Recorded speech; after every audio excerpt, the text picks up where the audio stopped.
Hello guys. आज पढ़ने जा रहे हैं बाबूजी। और बाबूजी की कुछ घटनाओं के बारे में, कुछ कहानियाँ हैं उनके बारे में, जो कि बहुत अच्छी कहानियाँ हैं, उनके बारे में पता चलेगा। तो आज का यह टॉपिक कहानियों के माध्यम से बहुत अच्छा समझ में आएगा। और पिछली वीडियो पर सभी ने अच्छा रेस्पॉन्स दिया। आगामी वीडियो जो इन टॉपिक से आज तक जितने भी अच्छे और किस लेवल के क्वेश्चन बने हैं, उन सभी क्वेश्चनों की व्याख्या सहित MCQs चलाई जाएगी। तो चलिए शुरू करते हैं वीडियो। तो बाबूजी का जन्म। बाबूजी का जन्म हुआ था 1239 में और जन्म स्थान था कोलूमंड फलोदी, जोधपुर, जो अब वर्तमान में फलोदी जिले में है। बाबूजी के पिताजी का नाम था धनदल राठौड़। बाबूजी की माता का नाम था कमला दे। बाबूजी की पत्नी का नाम था सुप्यार दे या फिर फूलम दे। बहन का नाम था पेमाबाई सोनाबाई। बहन का नाम पेमाबाई याद रखने की ज़रूरत है, क्योंकि पेमाबाई जरूरी है। पेमाबाई के पति जिंदराव खिची के द्वारा हुए युद्ध में बाबूजी वीरगति को प्राप्त हुए, इसलिए पेमाबाई का नाम याद रखना। गुरु समृद्ध भारती, जीजाजी जिंदराव खिची। जिंदराव खिची की पत्नी का नाम था पेमाबाई, जो कि गोगाजी की बहन थी। और इनको कैसे याद करें, तो ऐसे याद रखना। एक छोटी सी ट्रिक है कि 1239 में कोल्लू गांव में धांधल जी ने कमल का फूल दिया पेमा को। तो इससे क्या है कि जन्म स्थान, जन्म, पिता, माता, पत्नी, बहन सबका नाम याद हो जाएगा। एक बार और सुनिए। 1239 में कोल्लू गांव में धांधल जी ने कमल का फूल प्यार से दिया पेमाबाई को।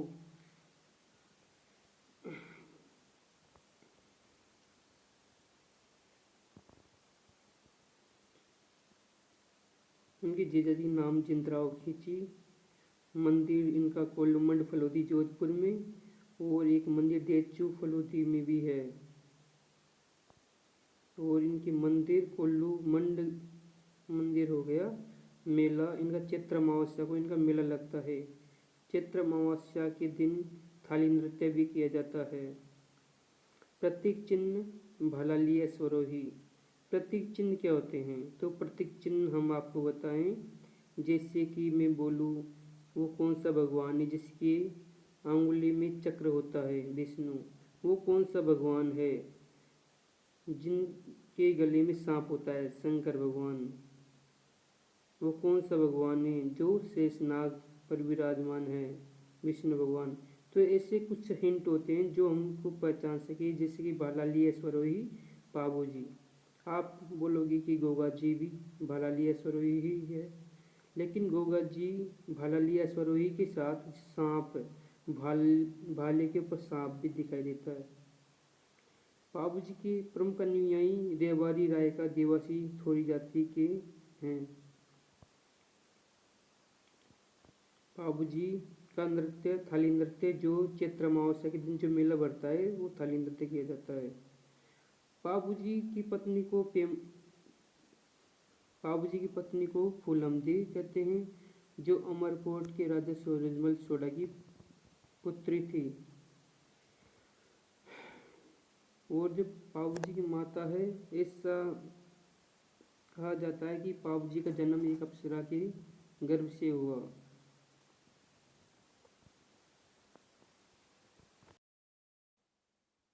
प्रमुख वाद्य यंत्र में माठ वाद्य यंत्र, रावण हत्या वाद्य यंत्र, जो कि बाबूजी की फड़ का वाचन करते समय या नृत्य करते समय बजाया जाता है। बाबूजी की घोड़ी, बहुत बार इसका क्वेश्चन आ चुका है। बाबूजी की घोड़ी बहुत ही इम्पोर्टेंट है। बाबूजी की घोड़ी का नाम था केसर कालमी, केसर कालमी, जो कि देवल चारणी की घोड़ी थी। बाबूजी के उपनाम। तो बाबूजी के उपनाम में इसको लक्ष्मण का अवतार, लक्ष्मण का अवतार क्यों कहते हैं कि आपने रामायण में देखा होगा कि जब शूर्पणखा राम जी के पास जाती है कि विल यू मैरी मी, तो राम जी कहते हैं नहीं नहीं, आई एम मैरिड। और राम जी की पत्नी सीता भी हुई थी। तो फिर उन्होंने राम का पीछा छोड़ा, फिर लक्ष्मण के पास गई, लक्ष्मण से बोला you will be marry me. Lakshman ने मना कर दिया, लेकिन लक्ष्मण पानी के कुंडे के पास में था, तो वह लक्ष्मण के साथ चक्कर लगाने लगी, तो 4 चक्कर पूरे कर लिए। या फिर उन्होंने कहा कि जिस प्रकार से हिंदू धर्म में अग्नि देवता को साक्षी मानकर फेरे लिए जाते हैं, तो उसी प्रकार मैंने भी जल देवता को साक्षी मानकर आपके साथ 4 फेरे ले लिए, 3 फेरे और ले लो। उन्होंने कहा कि जो मेरा अवतार होगा वो अब आपके साथ फेरे लेगा। तो ऐसा माना जाता है कि जो फूलम दे ये शूर्पणखा का अवतार, वो जो ये बाबूजी है ये लक्ष्मण का अवतार है। इनको गोरक्षक देवता भी कहते हैं, क्योंकि इन्होंने देवल चारणी की गायों की रक्षा के लिए अपने प्राणों त्याग कर दिए। प्लेग और सरा रोग निवारण भी कहते हैं कि प्लेग रोग चूहों की गंध से फैलने वाला रोग है। भालालो, भालालो का मतलब होता है भालालिया स्वरोही। और बाबूजी के उपनाम में एक मेहर मुसलमान का पीर भी, मेहर मुसलमान के पीर के नाम से भी जाना जाता है। इसको हाड़ फाड़ का देवता भी कहते हैं, अछूतोद्धारक और शरणागत। शरणागत क्यों कहते हैं कि गुजरात की थोरी जाति की 7 भाइयों को इन्होंने शरण दी थी, और इन्होंने बोला था जब तक बाबूजी जिंदा है आपका कोई कुछ भी नहीं कर सकता। बाबूजी की फड़ का वाचन आयड़ नायड़, आयड़ नायक भील जाति के भोपों के द्वारा रावण हत्या वाद्य यंत्र के साथ किया जाता है। सबसे लोकप्रिय फड़ बाबूजी की है। सबसे छोटी, सबसे बड़ी, सबसे लंबी, सबसे पुरानी, सबसे ज़्यादा चित्र वाली फड़ देव नारायण जी की फड़ है। अब हम केसर कालमी घोड़ी का इतिहास के बारे में जानेंगे।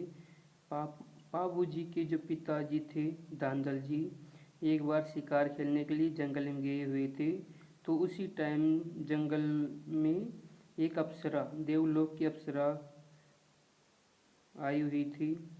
तो इनको क्या है कि जब इनका कोई असली रूप में इनको कोई देख लेता है तो इनकी शक्तियाँ गायब हो जाती है, तो फिर ये नहीं जा पाती। तो बाबूजी ने इनको देख लिया तो इनकी शक्तियाँ गायब हो गई। बाबूजी इनके पास गए, बाबूजी ने बोला कि हमने तो आपसे सुंदर औरत आज तक ज़िंदगी में देखी नहीं। तो बाबूजी ने कहा कि आप मेरे से शादी करोगे? तो उन्होंने कहा अब और कर भी क्या सकते हैं शादी के अलावा, अब मेरे पास शक्ति तो है नहीं जो दो देवलोक में चले जाऊंगी, लेकिन मेरी एक शर्त है कि आप जब भी रूम में आओगे तो कुछ ना कुछ हिंट या संकेत देकर आना होगा, दरवाज़ा बजा कर या नॉक करके आना होगा। बाबूजी ने कहा इतनी सी बात है, ठीक है। बाबूजी ने शादी कर ली और बाबूजी की संतान हुई बाबूजी के पिताजी धांधल जी ने शादी कर ली, और शादी करने के बाद में बाबूजी का जन्म हुआ। तो एक बार धांधल जी के क्षेत्र में एक बार आक्रमण हो गया, तो ये अचानक आओ देखा न ताओ रूम में बिना हिंट दिए अंदर अचानक प्रवेश कर गए, जिससे उन्होंने देखा अंदर जाके कि एक शेरनी अपने बच्चे को दूध पिला रही है। तो वो शेरनी तुरंत अपने रूप में आकर बोलती है कि ये आपने क्या किया, आज आपने मुझे धोखा दिया है, हिंट करके नहीं आए, और मैं अब जा रही हूँ। मेरे 2 सपने थे, एक मैं बच्चे को दूध पिलाऊं, तो दूध तो मैंने पिला दिया, लेकिन मैं इसको पीठ पर बिठाकर गोद में खिलाना चाहती थी, लेकिन ये सपना मेरा पूरा नहीं हुआ। अब मेरा यहाँ से जीवन निकल के, और पास में देवल चारणी की घोड़ी ब्याहने वाली है, तो उसके गर्भ में जो घोड़ी है तो उस घोड़ी में मेरा जीव चले जाएगा। तो इसकी शादी हो जब आप इसको, ये मेरी कंधों पर बारात में जाना चाहिए, मेरी पीठ पर जाना चाहिए। इस प्रकार केसर कालमी का इतिहास था। देवलचारणी ने केसर कालमी घोड़ी बाबूजी को दी तथा बाबूजी ने इसके बदले में गाय की रक्षा का वचन दिया। ये क्या स्टोरी है इसमें, जैसे कि बाबूजी की जीजाजी का नाम था जिंदराव खींची। यह पहले बाबूजी से पहले जब एक बार ससुराल में आया हुआ था तो उन्होंने देखा कि इतनी सुंदर घोड़ी, इन्होंने जब केसर कालमी घोड़ी को देखा तो केसर कालमी घोड़ी पर मोहित हो गया। ससुर जी से बोला कि ससुर जी मुझे ये घोड़ी चाहिए। ससुर जी ने बोला ये मेरी घोड़ी नहीं है, देवलचारणी घोड़ी है, जाके उनसे बात करो। तो जब इन्होंने देवलचारणी से जाके बातचीत की तो देवलचारणी ने कहा कि मैं ये घोड़ी आपको कभी नहीं दे सकती, ये घोड़ी बहुत कीमती है। जब भी कोई चोर आता है गांव में तो ये जोर जोर से हिनहिनाने लग जाती है। ऐसा करके मना कर दिया। फिर बाबूजी की शादी के समय बाबूजी ने बोला कि ये घोड़ी मुझे चाहिए। देवलचारणी ने मना कर दिया। बाबूजी ने हाथ जोड़े, बोले देखो प्लीज़ ये मेरी माँ है और उनका एक सपना था कि मैं इनकी पीठ पर बैठकर बारात में जाऊँ। आप इसके बदले मेरे से कुछ भी वचन मांग सकते हो। उसने बोला कि मेरी गायों पर हमला हो गया। तो उनका अगर आपकी गायों पर हमला हो गया तो शीश कटाने के लिए हम जिंदा हैं।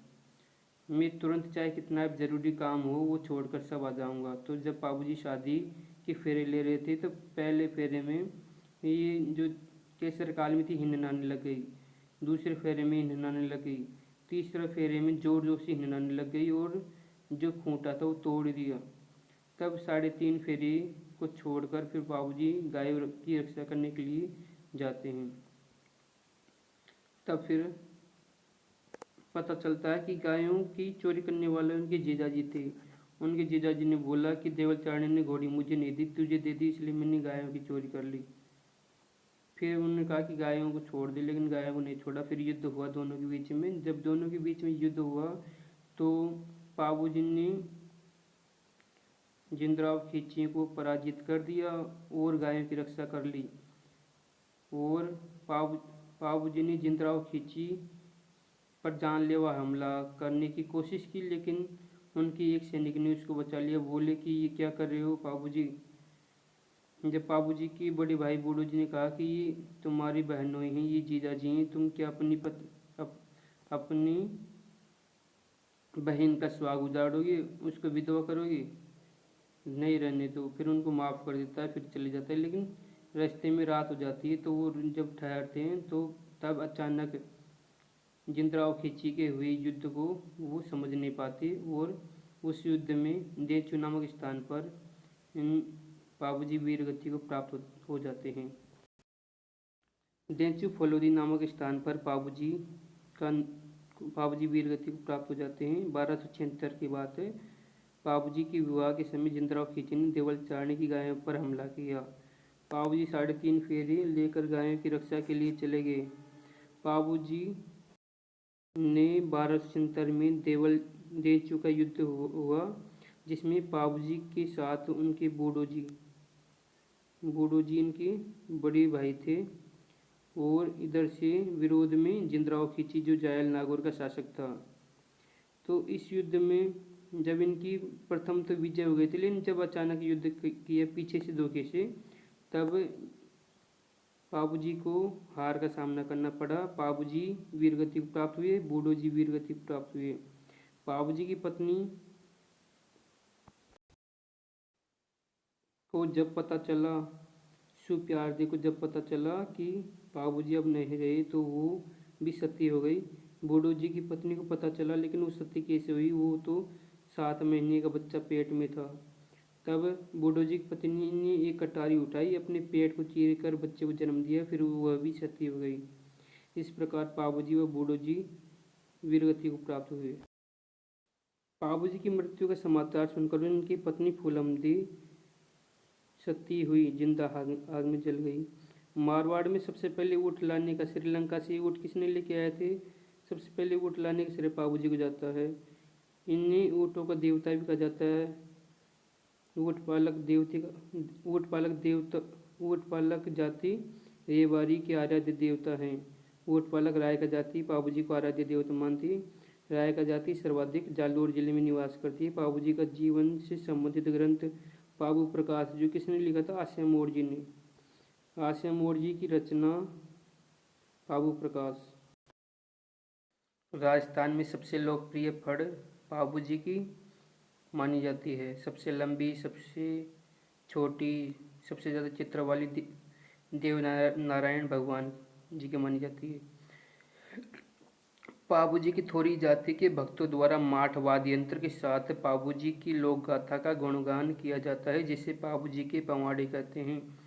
पाबू जी के नायक जाति के भक्तों द्वारा सारंगी वाद्य यंत्र के साथ पाबू जी का यशोगान किया जाता है, जिसे पाबू जी धणीरी वाचना कहते हैं। पाबू जी के प्रमुख सहयोगी या फिर इनके मित्र भी बोल सकते हैं, चांदा, डामा, हरमल, ये हमेशा साथ में रहते थे। पाबू जी से संबंधित रचनाएं पाबू जी री बात, पाबू सोठा, पाबू बत्तीसी, पाबू जी रा दोहा, पाबू जी रा छंद है। इनमें से पाबू जी री बात, पाबू सोठा, ये पाबू बत्तीसी, पाबू जी रा दोहा, पाबू जी रा छंद, इनमें से बहुत बार क्वेश्चन आए हुए हैं। पाबू जी की पढ़ का वाचन आयड़ नायक भील जाति के भोपों द्वारा रावण हत्या वाद्य यंत्र के साथ किया जाता है। ये क्वेश्चन आया हुआ है बहुत बार। पाबू जी की पढ़ का चित्रांकन श्रीलाल जोशी द्वारा किया गया, जिन्होंने 2006 में पद्मश्री का पुरस्कार से सम्मानित किया गया। पाबू जी का चित्र अजमेर के चित्रकार जूनियर का चांद के द्वारा किया गया। मेर मुसलमान जाति के लोग पाबू जी को पीर के रूप में पूजा करते हैं। पाबू जी की मंदिर को मंड कहते हैं, जैसे कोल्लू मंड गांव में इनका मंदिर है तो मंड कहते हैं। रामदेव जी के मंदिर को देवरा कहते हैं। गोगा जी के मंदिर को मेडी कहते हैं। इस प्रकार पाबू जी का यह टॉपिक कंप्लीट हुआ। और इस वीडियो को ज़्यादा से ज़्यादा शेयर करें, लाइक करें, कमेंट करें और यूट्यूब चैनल को सब्सक्राइब करें और कमेंट करके बताएं कि वीडियो कैसी लगी। और जो नेक्स्ट वीडियो है वो आपको क्वेश्चंस MCQ जीके मिलेगी, जिसमें आपको पता चलेगा कि प्रश्न किस प्रकार से परीक्षा में पूछे जाते हैं, किस लेवल के पूछे जाते हैं, जिससे तैयारी करने में आसानी होगी। आगामी वीडियो रामदेव जी की होगी, जो रामदेव जी के अब तक जितने भी परीक्षाओं में क्वेश्चन बने हैं उन सभी क्वेश्चनों की व्याख्या की जाएगी। तो आने वाली वीडियो को देखना ना भूलें और इस वीडियो को ज़्यादा से ज़्यादा लाइक शेयर करें, सपोर्ट करें। धन्यवाद।